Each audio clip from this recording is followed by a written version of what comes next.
윤석열 대통령이 남은 임기 동안 이제 3년 남았는데 참 잘해야 되지 않느냐. 저는 걱정하는 건 뭐냐면 윤석열 대통령이 이제 임기가 끝나고 저 엉망진창 하고 나서 끝나면 분명히 민주당 이쪽으로 넘어옵니다. 그럼 민주당이 지금 수권 능력이 돼 있냐? 천만에예요. 나는 이재명 캐릭터하고 겹쳐서 전체주의로 파쇼로 가는 게 걱정됩니다. 나는 이재명 대표를 꽉 붙잡고 포기한다고 해놓고 몇 번씩 제가 하다가 당을 동원해서 막 막다가 바로 전날 부결시켜달라고 창피스러운 행태를 보이고 있지 않습니까? 근데 그거 걱정하는 거예요. 3년 이후에 딴 사람이라면 난 모르겠어요. 내가 같은 당에서 겪어보고 또구나 더불어민주당의 그 세력들이 패거리들이 보통 세력들이 아니에요. 예, 여기 지역적 호남 패권 세력하고 결부돼서 여러 이해관계가 얽히고 설켜 있잖아요.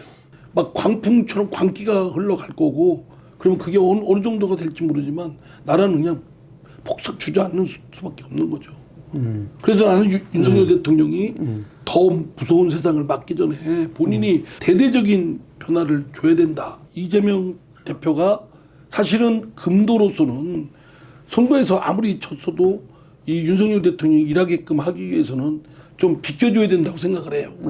제가 볼 땐 심리적으로 어깃장 놓는 것도 있을 거예요. 그러면 이게 골병 드는 건 국민만 골병 드죠. 그래서 이제 당 밖에서 아까 말씀 한 신당의 움직임 있으니까 총선을 마침 앞두고 있으니까 그러면 금태서 양양자 또는 민주당 비명계 또 이준석 이렇게 하면서 만나보면서 타진하고 제가 그래도 그중에 제일 나이가 많으니까 제가 뭘 해보겠다는 것보다는 연합세력. 근데 이준석한테도 그랬어요. 이준석 대표한테도 신당 하려고 하냐. 그랬더니 약간 애매모호하더라고. 반은 걸쳐있고 반은 이렇게 반반인 것 같아 제가 보기엔.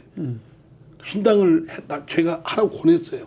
나 같으면 당신 정식으로 뽑힌 당대표인데 불법으로 쫓겨났지 않냐. 그럼 저기 못 있는다. 그리고 내가 보니까 당신에 대해서 비토가 보수 쪽에서 엄청 많더라. 실패와 좌절과 시행착오가 있겠지만 해서 10년 20년 보고 해라. 그리고 신당을 하려면 혼자 지금은 힘겨우니 연합을 해라. 금태서 이렇게 저기 하고 이렇게 제가 권했는데 그냥 듣고만 있더라고요. 그 모임을 지금 하고 있죠. 저 이제 금태섭 등하고는 금요일 날 하고 있고 이 모임뿐만 아니라 이제 그 소위 비주류 비명이라는 홍영표 등등 있잖아요. 다 그런 생각들이에요. 이재명 날아갈 것이다. 야 이재명이 날아가는 게 목적이 아니고 당을 바로 세우는 게 목적이지 왜 이재명 날아가고 이재명도 개가천선해서 한다 그러면 힘을 합치면 되는 거고 그거는 부차적인 거지. 이제 이런 식으로 얘기를 하는데 그런 시각차나 앞으로의 그런 전략 전술이 좀 틀려요. 그 원칙과 상식이라는 게 내일인가 모레인가 성명서 발표한다고 그러더라고요. 그래서 대략 들었더니 이재명 어디야 험지 출마 이런 얘기가 들어가 있어요. 그리고 이재명이 험지 출마하냐 안 하냐 그는 본질적인 것도 아닌데 그걸 자꾸 내세워서 그럼 험지 출마한다면 된 거야 그냥? 그건 이재명 본인이 판단하고 당에서 판단할 문제지. 그래서 이제 그런 차이가 있습니다.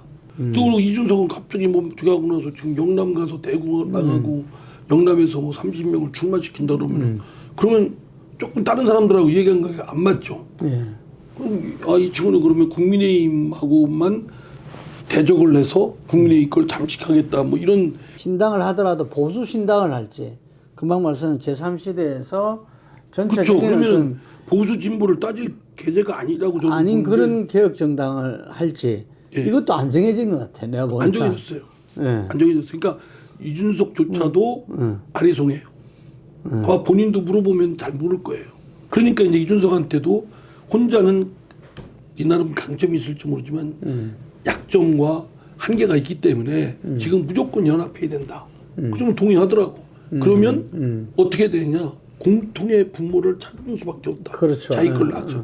그래서 또 하나가 제가 이른바 민주당 내 비명계 혁신이 아까 모임은 계속적으로 해왔다고 그러셨잖아요. 그분들하고는 어떻습니까? 이야기. 제가 볼 때 그분들은 1차적으로는 신당보다는 당내 공천. 당의 우려나 여러 가지 문제점에 대해서는 거의 공유를 합니다. 근데 이제 그러면 어떻게 할 거냐? 여기서 좀 약간 강론이 다른 거예요. 진로가 다른 거죠. 대체로 저는 빨리 결론 내려서 빨리 우리 저기 하고 그 다음에 어떻게 할 것인가를 빨리 정리해야 된다고 하는데 아까도 말씀드렸지만 좀 더 명물을 축적해야 되고 그러려면 좀 더 시간이 필요하다. 뭐 이런 입장이에요. 곧 총선이고 곧 공천 작업이 들어가는데 그거와 맞물리면 공천 뭐 흥정하는 것밖에 더 됩니까? 그렇죠. 저는 그렇게 생각을 합니다. 예. 그게 제일 받아들이기 어려운 모욕적인 거예요. 그리고 지금 거의 예상건데 공천 안 됩니다. 그러니까. 그리고 누구 구슬려서 한두 명 줄지는 모르겠는데 그거는 그야말로 노예같이럼 사는 거죠. 예. 던져준 고기 덩어리 먹고 철창 속에서 지내라는 얘기밖에 더 되는. 충청 지역 국회의원이잖아요. 예.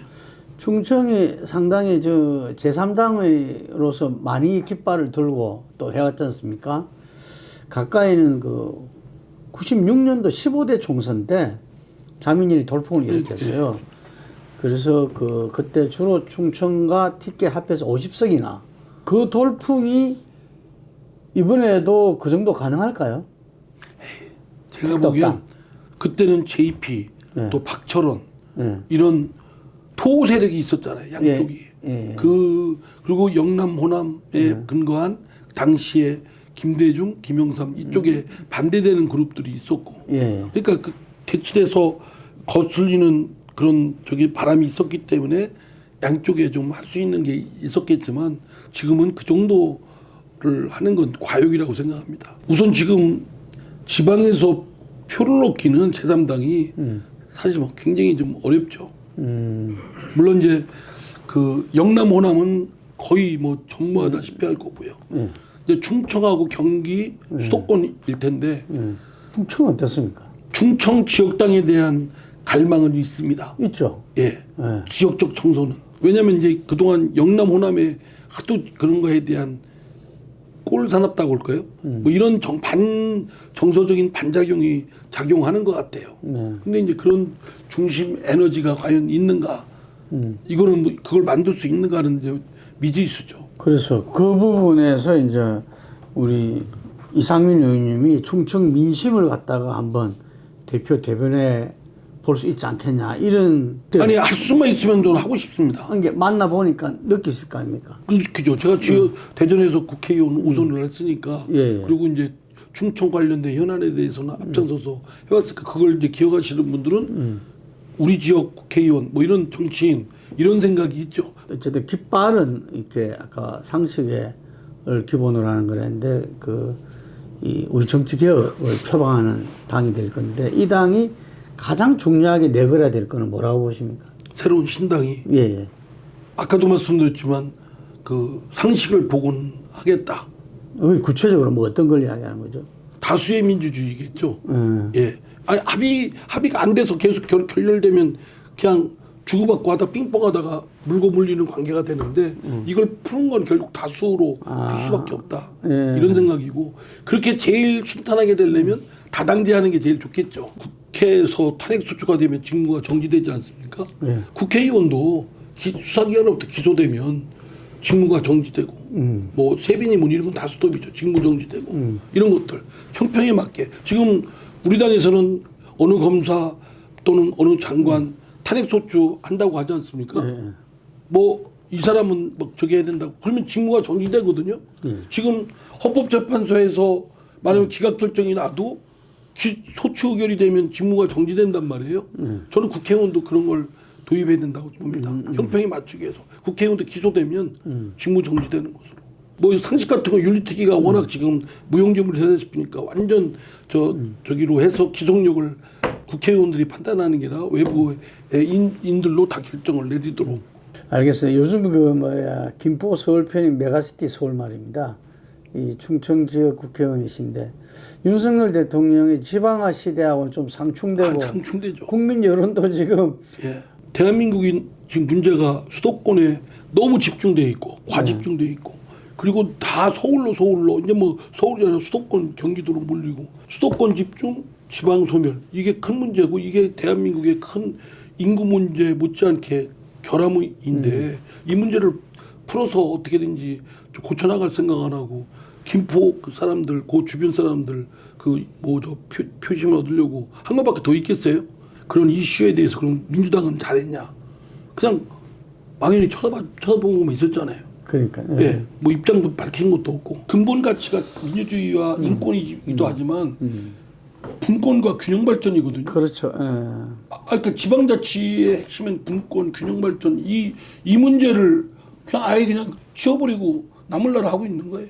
의원님 내년 경제 전망이 어둡습니다. 근데 민생 경제 이 돌파구가 별로 없을 것 같은데. 일자리도 막 생기고 막 이래야 되는데 사실은 꽉 막혀 있는 형국 아니겠습니까? 또 성장 동력이라는 게 우리가 갖고 있는 그런 것들이 중국이나 이게 우리는 무역 가지고 통상 가지고 먹고 사는 나라인데 이게 다 막혔잖아요. 코로나 때도 잘 나가는 빅테크 기업들 있잖아요. 거기서 세금을 더 걷어서 그 젊은이들 25세부터 35세까지 젊은이들에게 대학 다니는 사람들한테는 학자금 또는 대학 안 다니면 생활자금 이걸로 아예 그냥 정액으로 딱 주도록 3년 동안 그랬는데 뭐 그 도장 받는데도 엄청 힘들었어요.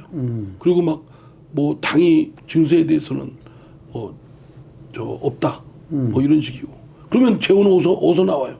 그러면 결국 국채 발행해서 할 수밖에 없는데 국채 발행은 미래 세대에 대해서 떠넘기는 거 아닙니까? 그 양쪽이 진영 논리에 대해서만 상대방에 대해서 공격 비판하지 어떻게 할 것이라는 거는 접점이 없는데 결국 이 정치권이 그 점은 좀 합의를 좀 해야 된다고 생각합니다. 예, 수고하셨고요. 마지막으로 그 오늘이 힘들더라도 내일이 희망이 있으면은 이 국민들은 또 열심히 살아갈 수 있잖아요. 예. 그래서 우리 특히 청년들을 비롯해서 내일의 희망 메시지 좀 부탁드리겠습니다. 예. 뭐 저도 그렇고 다들 인생이 그 불가에서는 고다. 그 고통고죠. 그 어려움고. 오죽하면 그렇게 얘기했겠습니까? 살아가는 게 이런 고민 저런 고민 근심 또 잘 풀릴 것 같으면 또 어려움도 있고 여러분들 특히 젊은이들 여러분들이 낙담하고 또 취업 걱정 또 미래 걱정 이런 게 있겠지만 그 꾸준히 실력을 연마하고 계속 도전하고 또 도전하고 가다 또 쓰러지는 한이 있어도 다시 일어나서 또 가고 이러다 보면 어느덧 자기가 부쩍 커 있어요.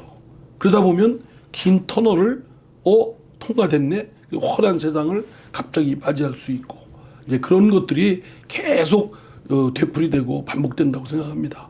그래서 어렵다고 생각할수록 더 독한 의지와 그 도전을 생각해서 계속 두들기고 나가시고 그건 여러분들한테 제가 필연코 자신하건대 여러분들이 자양분이 되고 여러분들이 뜻 재능을 펼쳐가는데 크게 역할을 할 겁니다. 힘내십시오. 국회와 정치인으로서 각오도 한 말씀 해주셔야죠. 예. 뭐 요즘 국회나 정치인들이나 이제 국민들을 또 계속 보시기에는 못마땅한 정도가 아니라 내쫓았으면 좋겠다 그런 말씀까지도 제가 듣습니다. 죄송하게 생각합니다. 정치인 수준이 그 정도다 이렇게 생각하시고 저희들은 저희들대로 또 개가천선하고 또 노력을 대호각성하고 하겠습니다.